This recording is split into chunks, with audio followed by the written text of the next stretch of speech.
Amen. Take your Bibles tonight and turn to the book of Leviticus as we continue our journey, the Bible story, God's plan from beginning to end. And let's go to Leviticus chapter 20, if you would. And while you're turning, let me just highlight a couple things on the calendar. The month of June is packed. We're getting as much in there as we can. And then the month of July, we're trying to lighten up, and that'll allow for a time of respite and let you get any family vacations in, those things. The midweek service is moved to Tuesday nights, and so it'll give you just a little bit of a longer weekend.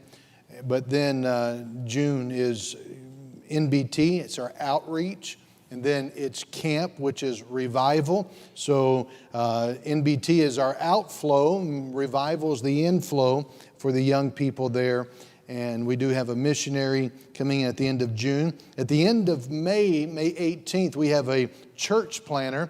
He's been pastoring in Mississippi, Charles Hamilton, and he's just recently has declared God's leading him to Philadelphia to start a church. He started the church in Mississippi, and he was a professional baseball player, and God got a hold of him, saved him, and just a great, he's a fireball, and he has a burden and a passion to go to Philadelphia, inner city, and be able to start a church, and God's working in his life. And when I found out, I contacted him immediately because I knew it was going to be hard to get a hold of him. But I wanted him to be here, and if he can be with us all day, I'll let him preach all day on Sunday. But we'll take whatever he has, and I think it'll be a great blessing. You won't want to miss. You want to bring guests for that particular Sunday, and that'll be the Sunday after Mother's Day. And so just a few things to highlight. And then if you got the handout tonight, everyone get a handout? Anyone need a handout? All right, we have the men have these. They'll hand these out to you. So we're 3 books in, Genesis, Exodus, Leviticus, and we're looking at Leviticus tonight. Let you get this handout. We will have some slides that'll help give you the answers. All right, Dave, you got to get over across the aisle. Over here, Dave.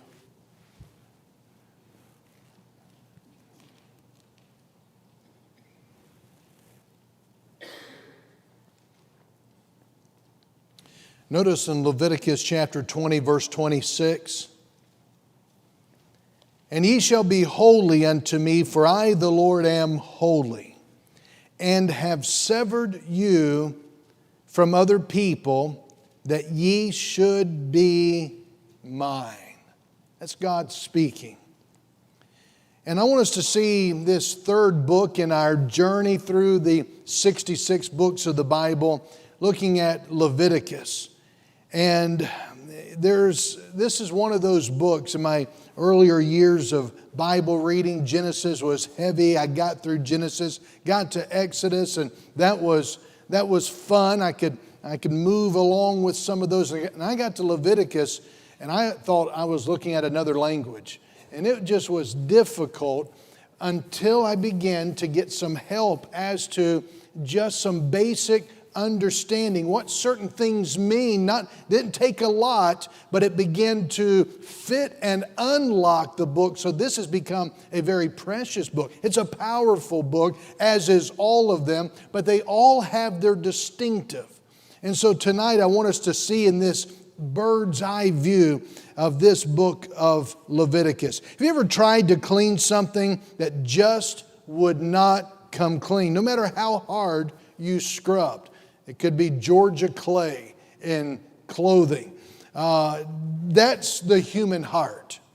Leviticus is God's divine cleaning manual.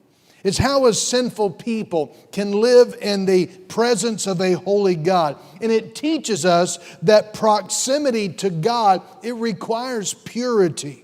It's not about ceremonies, though that's all I got out of it for the longest time. It's not about ceremonies. It's about the character, the inward development of God's people. See, it teaches that God is not just a God to deliver His people from Egypt. He's the same God that prepares delivered people to dwell with Him. He says in Leviticus 11 verse 44, "Be ye holy, for I am holy." Now that's not a suggestion. It is a standard for anyone who walks with God. Now the name Leviticus, it is given because this book deals with the duties of the Levites. It's called Leviticus, which means pertaining to the Levites. The Levites were the priests of Israel. It was the tribe that belonged to Levi. So this book contains the divine instructions for the priests concerning worship and the other duties of the priests. But the entire book is not directed towards priests only, though that is really a smaller portion, but that's the significance of the name. Now remember Genesis. I want us to tie these together. Genesis, Exodus, Leviticus, Numbers, Deuteronomy, these 5 books comprise what Moses wrote, we call the what? Pentateuch. And we find Genesis, that's the foundation. It's about the beginnings. It's the record of man's sin, the beginning of sin coming into the world and condemnation. See, Genesis shows how sin entered into the world and how man was ruined by it. It opens with perfect paradise, but it ends in Genesis 50 and verse 26 with the coffin, because that's what sin does. In Exodus, the Israelites, they're led out of Egypt and they're brought to Sinai. That's where we were Sunday morning, remember? Exodus 19, Exodus 20. And so we're looking at Genesis, moving into Exodus. The story continues. He brings them out of 400 years of bondage in Egypt. And we get to Leviticus, and about 10 weeks after being delivered out of Egypt, in Exodus 19 and verse 1, the Israelites arrived at Mount Sinai. And there God declared His law. And there He instructed Moses to build the tabernacle. And Moses, he erected the tabernacle on the first day of the first month of the second year of Israel's liberation from Egypt. And we read about that in Exodus 16 through 40. And that covers about 9 months. And Exodus is showing us the need for redemption, the need for deliverance. You see, God delivers His people by blood, and He delivers His people by power. But it ends, that is Exodus, not just with freedom now that they've been delivered, but fellowship. Because the tabernacle was established. And the tabernacle was established for the same purpose that we find man being established in the garden. Man was there. God was man's greatest need. Fellowship was needed. Sin brought division between man and God. And God's first promise to man, first promise to us in Genesis 3 is that He's going to do something about sin once and for all. The promise of a Redeemer. And Exodus is that delivering work, ending with the tabernacle, God dwelling with man. See, Exodus ended with God's presence coming down to dwell in the tabernacle. But the question is, how can a holy God dwell with unholy people? And Leviticus is that answer. You see, it's not just a book of rituals, it's a book of revelation, because it reveals how a holy God and an unholy man can fellowship. It shows us that fellowship with God is possible, but only through cleansing and the sacrifices and what they represent. That is sanctification. Warren Wiersbe said Leviticus illustrates the sacrificial work of Jesus Christ, and it stresses the importance of a life of separation and obedience. Now, there are many themes and types in Leviticus. God is holy. That's one of the themes. In other words, He's not common. He's not casual. I said it in the leadership meeting. I'm not sure how Some ministries and preachers can condone such a casual approach to ministry and a casual approach to drawing people to God, and how there's a casualness. I have a difficult time going to a funeral or a wedding and not being dressed up.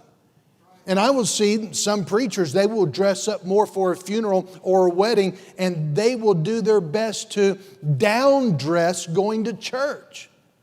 I don't know how you can go through Leviticus and other places in the Bible and see that God says, it's just me. No big deal. It doesn't really matter. No, God is holy.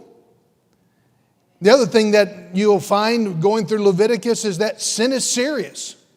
No one approaches God without atonement. Another thing is Christ is everywhere in Leviticus. He's the sacrifice. He's the scapegoat. He's the priest. He's the tabernacle. And God isn't calling us to ritualism, but He's calling us to reflect His nature in us. You see, holiness isn't about being better than others. It's about being set apart for God. Henry Blackaby said, entering into God's presence requires the careful preparation of your heart. Key words in Leviticus: holy and holiness, over 90 times. Sanctify. That means to set apart for sacred use. You know, years back when they were filming, I can't remember what, it may have been the Vampire Diaries. I can't remember what they were filming. But they approached us about paying for the use of the parking lot. Before I was here, they asked if they could use this building, this auditorium, in filming. And Brother Caldwell declined, I declined. And when they asked, but we will pay you if we can just park all we want to do is park the vehicles out there. Can we do it? I said, no, I can't in good conscience, because I preach against what you're doing. So I can't take money for what you're doing and turn around and preach against it. Someone else asked me, well, why can't you? Because I can't. And it's a big deal as to this matter of being set apart. This building is set apart. Because the people that are in the building, God wants us to be set apart for Him. Blood is central to forgiveness. It's mentioned all throughout. Being clean, unclean, God's standard for purity. The priest, he's the mediator between man and God. He's foreshadowing Christ and fulfilled in Christ. And so in Leviticus, we learn how, again, fallen man can have fellowship and communion with God. Holiness and blood, they're important words in this book. And they emphasize the necessity of sacrifice. And such things as blood and sacrifice, well, that's morbid to the modern mind.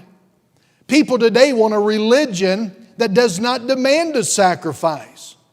But in God's economy, that's impossible.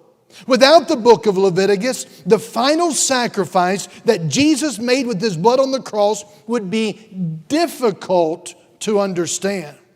You see, the key words in Leviticus are peace and holiness. We have the peace offering that we'll mention in a moment. It appears multiple times, primarily through chapters 3 to 7. And this is an offering that was a voluntary sacrifice that symbolized this matter of fellowship with God. Well, how does the fellowship with God take place? Because of the blood. Because of what God requires in dealing with sin. So really, you want to know what the book of Leviticus is? I can come up with a lot of phrases and a lot of themes. But the book of Leviticus is really a manual for worship. You know, we hear about praise and worship teams. One time back, somebody called and said, can I talk to your praise and worship leader? I said, you got him. Yeah. You know, the book of Leviticus is not what most praise and worship teams follow. But this is a book about how to worship God, how to be in fellowship with God. There's some key verses there. We mentioned those. We're looking at in chapter 20 and verse 26, but here are just some key ones. But let's look here at the outline for a moment. And again, I think this is what to me helped many years ago just unlock. The book of Numbers opens with a census that was being taken on the first day of the second month. And we know this in chapter number 1. And it means that what's recorded in Leviticus, it really covers about a month's time. The tabernacle was ready for use. God gave the priests the instructions, but they needed a way to dwell with God, and the instructions were given as to how to conduct these offerings and these various sacrifices. So notice in your outline two major divisions. One is the way to God, chapter 1 through 16, and it's about the sacrifice. And then the second half of the book is going to deal with the walk with God, the dwelling with God, and that aspect of sanctification. And so notice in this way to God, go to chapter number 1. And just to give you an idea that this is a fun book. This is a warm your heart book. It's a good revival book. It causes a great appreciation for what God is doing. You know, many times people, you've heard it, people are reluctant to get saved because sometimes they'll say, I don't know if I can live it. You ever heard them say that? I don't know if I can live it. Well, the book of Leviticus is addressing that. You can't live it. It's what God does. But we do have a responsibility to depend upon Him, to trust in Him. Listen, God never expected us to live to merit His salvation, to merit His presence. We could never merit. We could never earn it. We cannot earn salvation, eternal life, forgiveness of sins. We can't earn His power. But we can get a hold of what He's trying to get God's people to see.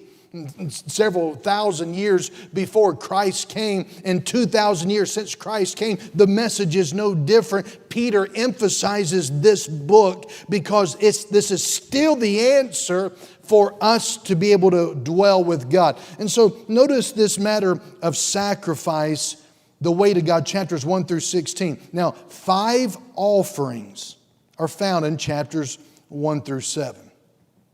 And each of these are a shadow of Christ. In other words, you see these offerings, and you'll hear about them a lot throughout the Bible, but this is God's way. This would be the flannel graph for the Israelites, God showing them what these things mean. He's giving them pictures. The burnt sacrifice, the meat sacrifice, the peace sacrifice, sin sacrifice, trespass. And here we've given you some New Testament passages where you can find these. Now, let's go to these sacrifices here a moment. 3 different categories of sacrifices. You see, when the Jews wanted to express to God something, they would use sacrifice. So 3 things that they would express. And I don't think this is in notes. You may want to just jot this down. When they wanted to express my commitment to God, they would offer a burnt sacrifice and a meat sacrifice. Because these offerings speak of total dedication to the Lord. It's them. They're not doing this for their own sake. They're not doing it for the sake of others. It's just like coming to the altar here.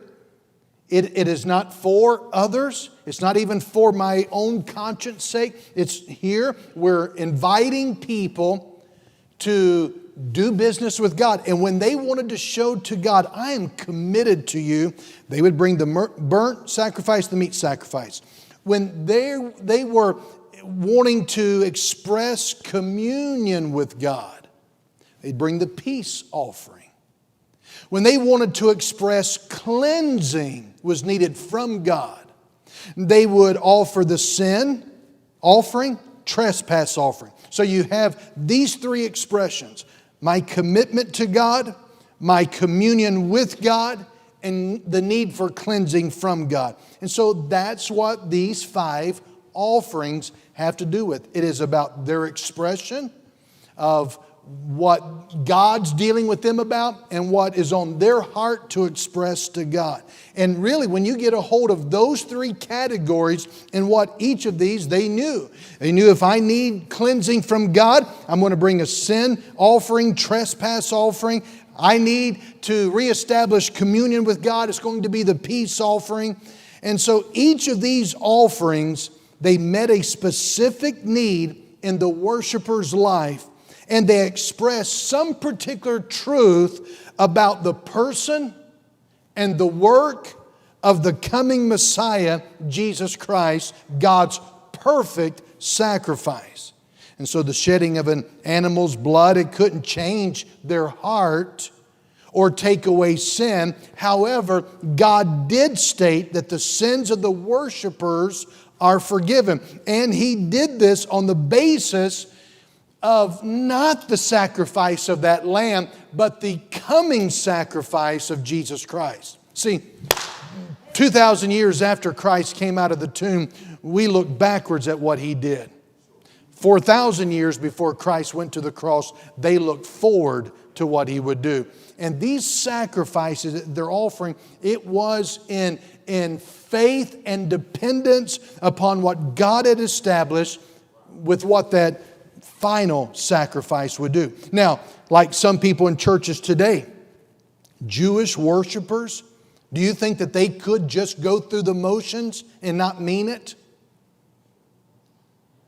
Well, yeah, they're just like us. They could go through the motions. Have you ever gone through the motions before? Yeah. And I've mentioned to you before about praying. And when I'm praying at the table with the kids, Lord, thank you for this food and thank you for the time together. Bless it to our bodies. Amen and bye-bye. And I thought, I hope they didn't hear that. Oh, yes, they heard it. They still talk about it from time to time. Why did you say bye-bye to God? Well, I said we're pretty close. I don't know. I wasn't thinking. Just going through the motion. Have you ever done that? I've left people voicemails. Hey, this is Pastor Ingram, period. Just wanted to, I'm sorry, it's not a period. It's really nothing there. Hey, this is Pastor. I just call and check on you, see how you're doing. Just want you to know I'm praying for you, exclamation point. I did it again. Yeah, well, I was just going through the motions. And so that's why I don't call anybody anymore. I just text, stick to text. Hey, the Jews, they could go through the motions. And they could just go through the motions at the altar without putting their heart into it. But this meant that God had not truly forgiven them. Their sins not dealt with. They didn't get what they were needing at that time. Listen, that's why we find that God is saying, I want you to rend your heart, not the garments. That's why He says in 1 Samuel 15, the preacher said to the rebellious king, hath the Lord as great delight in burnt offerings and sacrifices as in obeying the voice of the Lord? He answered his own question. Behold, to obey is better than sacrifice. That's why David prayed in that revival prayer in Psalm 51, create in me a clean heart. And he went on to say, you do not require sacrifice, else I would give it. He's saying, but you're asking, you're putting the importance upon my heart, not just the sacrifices that I give. And David went on to pray after asking, create in me a clean heart. He says, then will I teach transgressors thy ways. Then sinners shall be converted unto thee. That's the point of the book of Leviticus, that in order that we would be effective for God, we've got to know how to be clean with God. God doesn't just want our sacrifices, He wants our hearts. And so Leviticus 1 through 7, it reminds us of our basic spiritual needs as God's people. What are they? Well, it's commitment to God, communion with God, cleansing from God. And these 5 sacrifices, they fall into those 3 categories. Now, the Lord spelled out. Here again is interesting. The Lord spelled out the ritual of the offering. In other words, He said, here's what to do and here's how to do it. And it couldn't be varied. He didn't leave it up to them just to do it the way, do it the culture that you would like to do it. No, He was very careful about here's how to do it. And then the priest examined the sacrifice to make sure it's without blemish. But the significance of the offering is seen in that repetition that we find. Notice in chapter 1. And the Lord called unto Moses and spake unto him out of the tabernacle of the congregation, saying, Speak unto the children of Israel, and say unto them, If any man of you bring an offering, notice the phrase, unto the Lord. And you'll see this phrase, unto the Lord, before the Lord, verse 2, verse 3, verse 5, verse 9, verse 11, verse 13, verse 17. And that's the significance of this. This is not, I did it. It's before the Lord. I'm coming to the Lord.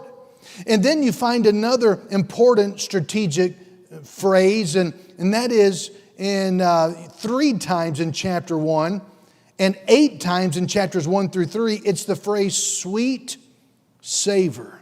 Notice in verse look at verse 9.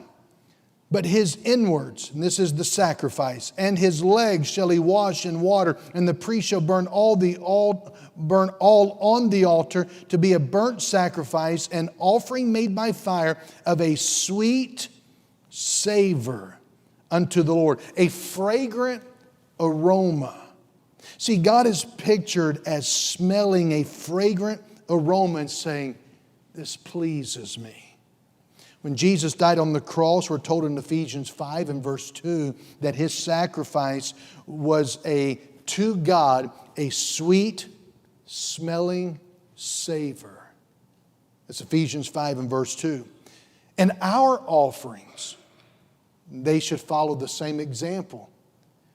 That my commitment to God, my communion with God, my cleansing from God, God would say, that smells good. That pleases me.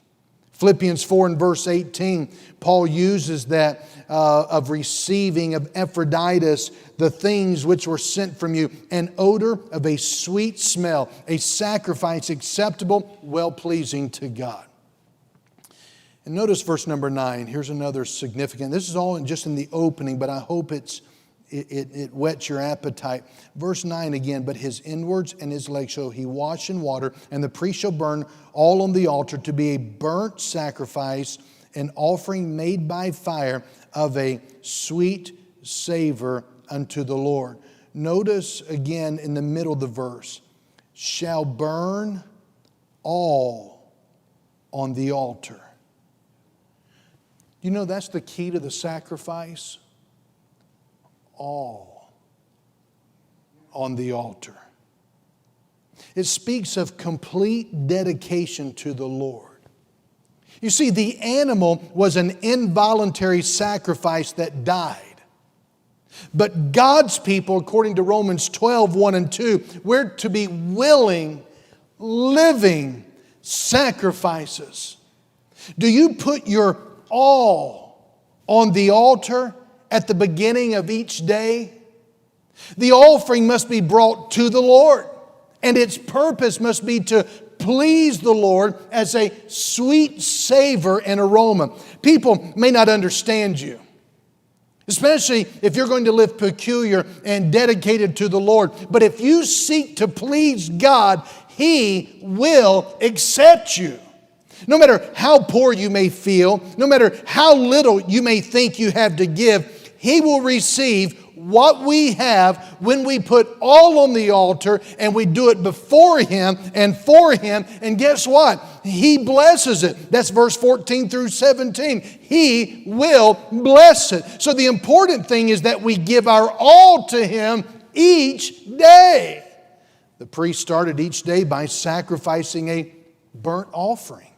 It became the foundation for all the other offerings put on the altar. Unless we have our all on the altar, our sacrifices really will not mean much.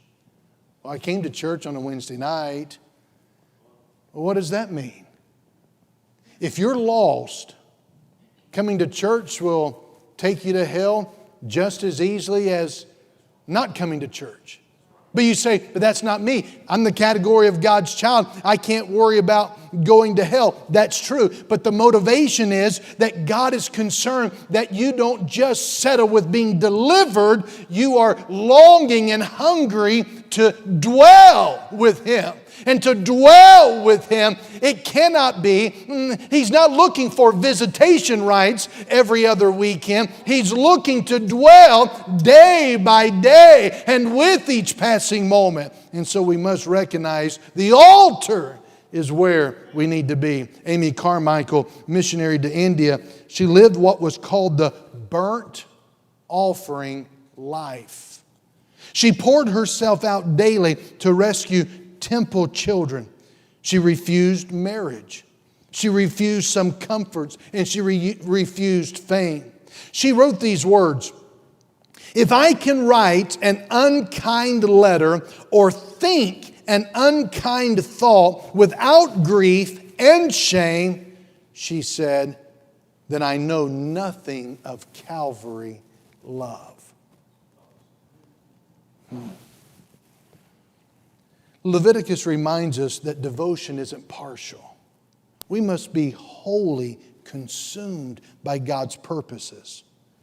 You see, these sacrifices are more than ritual. They were preparation to encounter a holy God. And then you see the ordination of the priesthood, just moving right through the outline there. Aaron's ministry set apart. The Day of Atonement, very significant. Then you move to chapter 17 through 27, the walk with God. Clean living. In chapter 17 through 22. It reminds me of Evan Roberts, one of the young men that was used in the Welsh revival. He used to would go around preaching, "Are your hands clean? Is your heart pure?" Conviction would sweep the land. People confessed sins publicly. Taverns closed. Even police officers formed choirs and were singing because there was no crime. There were no bad people. You know, that's the way it goes when God moves in. But the message was the same. That was what Duncan Campbell would often preach in the mid-1900s. The same message. Are my hands clean? Is my heart pure? The feasts of the Lord are mentioned, Passover to Tabernacles, the Jubilee, which was a year of freedom, forgiveness, and restoration. Remember, we're talking about holiness. Holiness is not the absence of sin, but it's the presence of God's rule in every area of my life. So that's why sometimes people will downplay, well, there's nobody perfect. Talking about holy, that's all relative. Well, no, not surrender. Surrender is all. Listen to Proverbs 3, 5, and 6. Trust in the Lord with just whatever you deem it to be. It's not what it says. Trust in the Lord with all thine heart. Lean not unto thine own understanding. Well, that's really insulting and belittling of us, isn't it? Yeah. Trust in the Lord with all thine heart. Lean not unto thine own understanding. In all thy ways acknowledge Him. And this isn't even the book of Leviticus. That's Proverbs. That's the verse that people put on bumper stickers. What I'm saying is we can go through the motions and say this is a wonderful verse, but we're not just wanting wonderful verses to put on our bumper or to hang on the wall. We want to get a hold of God's wonderful promises and Bible principles so that we can experience the reality of God. Listen, God didn't just save you from something. He set you apart for Himself. Holiness is God calling you to be His. Holiness is not just behave a certain way. It's about being His. It's not isolation. I can't do anything. That's why a lot of times people say, that's why Baptists are so fat. We can't do anything. We can't go anywhere. We can't do anything. All we can do is eat. Hey, holiness is not isolation. It's dedication. If there's a couple who's going to get married and they complain about having to be dedicated to one another till death do them part, they're not ready to get married. Sanctification, it's not about rules, it's about relationship. There are more rules that are stated at a wedding ceremony. Yet people ignore them and just enter in. And there are many today, even in a Hallmark world, that will take out that part that doesn't make sense to them about obeying and submitting to the one God said was to be the head, because it doesn't fit the woke ideology today. And we see how those relationships are really turning out. I'm just saying the rules ain't the problem. The problem is, we're broken in our relationship with God. And whenever a couple complains, I can't hang out with the buddies every night like I used to. I have to be faithful. I can't do this. We've got to merge this. We've got to do this. I don't know if I'm ready for this. No, you're not ready for this if that's the way you're looking at it. And when somebody gets saved and they say, I don't know if I have to worry about this and worry about this. No, you're to worry about nothing. You're to trust Him for everything. And this is not about the rule list. It's about the relationship. Hudson Taylor, missionary to China, struggled to be holy until he discovered what he called the exchange life. We've talked about this. He says, I'm no longer struggling in my strength, he said. I've discovered it's Christ in me, living through me. And from that point on, he walked in peace and power. You see, holiness is not just our pursuit. It's the presence of Christ living in us. The God who dwells in holiness.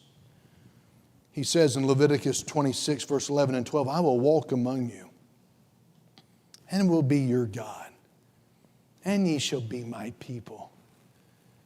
When somebody gets saved, I don't know if I can live it. I don't know if I can do all this. But to think, the one who saved them said, I will walk among you. I will be your God, and you'll be my people. See, God's goal is not just our obedience. You know what God's goal for us is nearness. He wants to be near. Holiness leads to relationship, not just regulation. You can't have intimacy with God without holiness. Leviticus teaches us how to get clean so we can walk close. We really don't, not even for me, we don't have enough preaching against sin. I like what the fiery evangelist Billy Sunday said. He said, I'm against sin. I'll kick it as long as I've got a foot. I'll fight it as long as I've got a fist. I'll butt it as long as I've got a head, and I'll bite it as long as I've got a tooth. And when I'm old, fistless, footless, and toothless, I'll gum it till I go home to glory, and it goes home to perdition. Well, I like knowing where people stand. We know where Billy Sunday stood. He lived a life of separation and fire, and God could use him because he had the right attitude about sin. Nobody's perfect. We're not talking about that. But we are talking about God's perfect plan to be near God, to experience Him. Leviticus may seem like some dusty preacher's manual, but it's really the beating heart of God's desire. It's God's desire that we would walk with Him in purity and power. We see God's desire that we don't just get delivered, but the book of Leviticus is that we get devoted. And that we are not only forgiven, but we are formed into His likeness and holiness. You see, God didn't just want to get you out of Egypt. He wants to bring Egypt out of you to get into His presence. The end of the goal here is not about rescue, it's about relationship. God doesn't use half-hearted vessels. He sanctifies those who walk with Him because they are set apart for His use. Leviticus, it may feel ancient, but its truths are eternal and timeless, such as God is holy, such as sin is deadly, sacrifice is necessary, relationship with God is possible. You know who fulfills all of that? Jesus. And He came out of that grave, as we celebrated last week, so that it can be a reality in all of our lives. What's the main point? That the holy God who delivered us in Exodus now sanctifies us in Leviticus and calls us to walk with Him in holiness. So don't stop at salvation. Don't just recognize, at least I'm saved. Well, at least. But salvation wasn't the end, it was the beginning. It was the wedding ceremony. Now go on the honeymoon called the Christian life.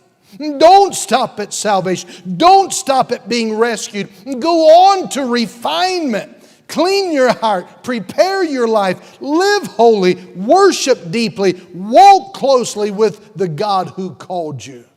See, if you only want God to save you but not shape you, you'll miss the joy of walking with Him.